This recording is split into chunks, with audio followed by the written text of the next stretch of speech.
Tunay nga po pala. Mapapalad kayong mga nasa ibang bansa. Mapapalad kayo, mga mahal ko, na wala kayo rito. Subalit ang pandaman nyo'y buhay na buhay.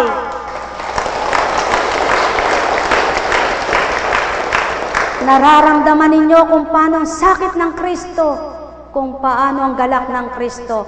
Nararamdaman nyo ang liwanag ng Espiritu ay maningning at di patay. Kaya magalak kayo, magpasalamat kayo. Maliwanag ang tinuran, walang malayo na di mapapalapit at walang malapit na di malalayo. Kaya nga, kung katabi mo man ang Kristo araw-araw, subalit ang salita niya ay ayaw mo, ang gusto mo'y sarili mo, walang silbi. Mas mainam pa yung hindi mo nakikita ang Kristo at di mo siya marinig, subalit nagpapakatotoo ka sa Kanya. Buhay po ba ang Diyos?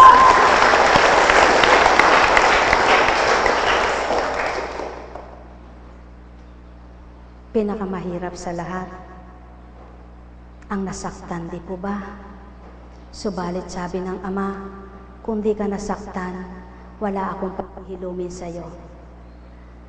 Kung di ka nahirapan, wala akong aalisin ng hirap sa'yo. Subalit paano? Paano po, mga mahal ko? Paano kaya sa tao kung susuko ang katawang lupa ng isang katauhan at ang maghahari ay ang pag-ayaw? Sa palagay niyo po, mayroon pang magsisikap na makasadyad? Kaya mapalad po ang pinaghaharian at di nananaig ang damdamin niyang laman. Pinananaig ang katwiran ng Kristo. Nangingibabaw ang katwiran ng Kristo.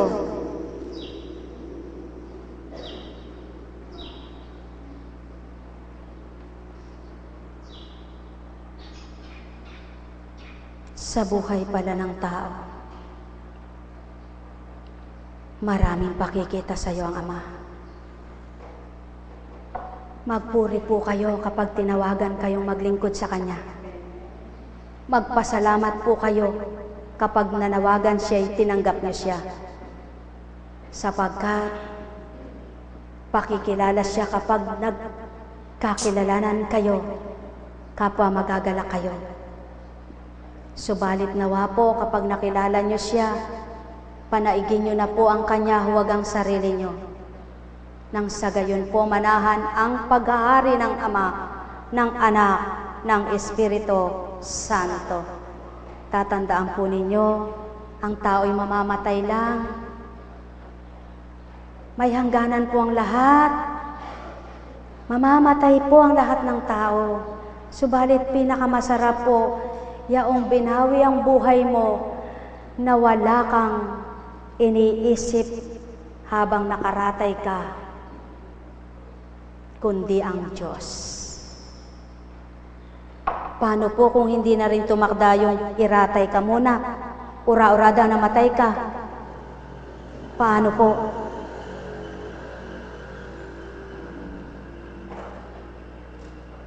Ang hirap po palang magpaliwanag talaga kapag nasa pagkatao ka. Niloob po ng Ama na ibigay ito para maunawaan nyo bilang tao kayo. Sapagkat malalim ang salita, subalit mababaw sa may pangunawa. Kay sarap sa piling mo na di ialang-alang ang sarili, kundi ikaw, Ama ko.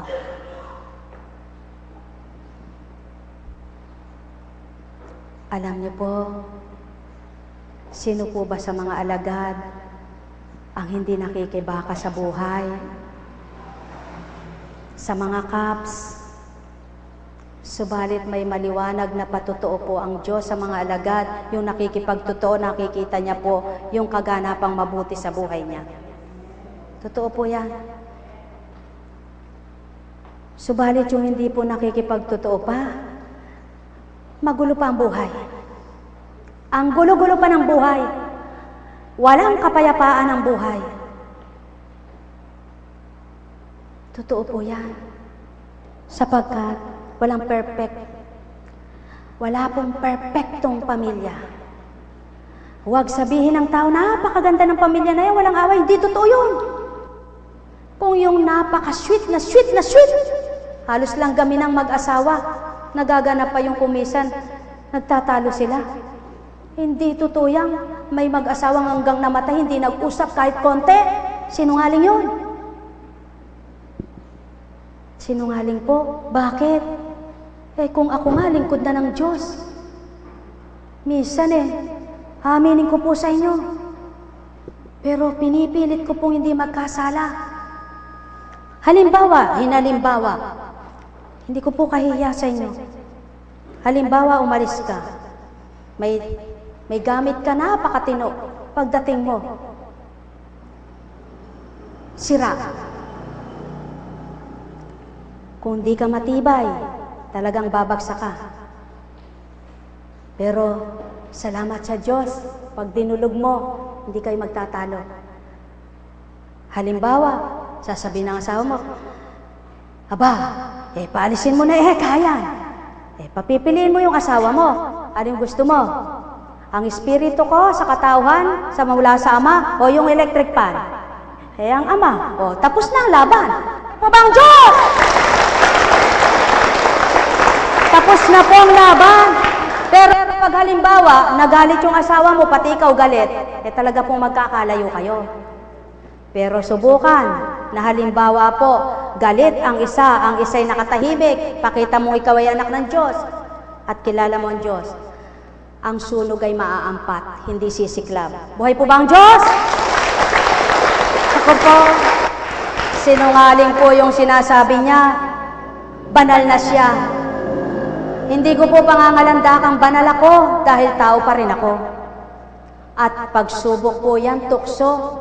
Kapag ikay lumalapit sa maraming tuksong pagsubok, nadadayain ka para ikaw ay makuha. Subalit, kailangan magpakatatag ka. Kung minsan wala kang kamalayan, napakabait ng kapatid mo, ba't naging demonyo ugali? Yan po ang katotohanan, sapagkat kapag nasama ka na, lahat ng demonyo lalabas para gapiin ka. Subalit ikaw na totoo na, hindi ka magagapi ni demonyo. Sasabihin ng naglilingkod, ay dahil naglilingkod ako, buo na maganda, hindi po yun. Sinungaling po yun. Pinababatid po sa akin yan ng Espiritu. Nagsisinungaling yung sabihin niya, ay maganda na ang pamilya. Ako po hayagan, di ko kinahihiya. Kotsain man ako, hamakin man ako, at pagtawanan ninyo, ay siya po kunci pala, napakagaling mangaral. Pero mayroon din palang problema. Opo, dahil hindi lahat ng kapamilya ko ay Diyos na ang nasa kanila. At yan ngayon ang pakikibakahan mo at lalabanan mo. Ikaw na lingkod ng Diyos, dyan ka ngayon makikibaka. Kaya masasabi mo, Panginoon, nag-iisa ako. Maraming demonyo. Yan ngayon ka. At yan ngayon ang dahan-dahan mong makikita kung paano pagkilos ng Ama kapag di mo pinatalo ang sa Kanya. Panginoon ko, Diyos ko, nag-iisa ako. Ang daming demonyo sa palibot ko. Sino kang demonyo? Kababait naman. Naku, pagtulog. Mga kapatid, totoo po yan.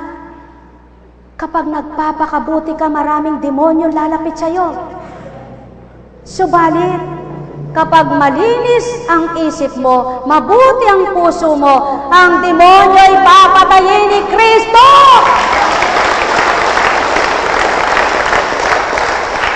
At sa pag-ibig ng Ama, sa larangan ng paglilingkod, yan ang pinakamahirap na pinakikibakahan ng isang naglilingkod.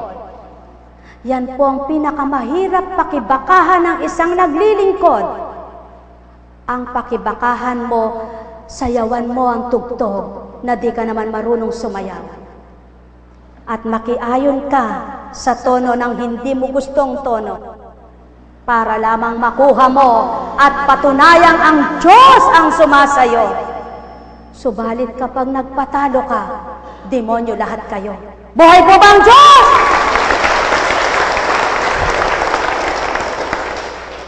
Maniwala po kay gagamitin minsan. Nakikita ni Satanas, masaya kayo? Gagamitin yung apo mo, malalaglag. Sino pagagalitan mo? Yung nag-aalaga. O ikaw din, na maka-Diyos ka niyan. Sasabihin mo, na po ako. Oh,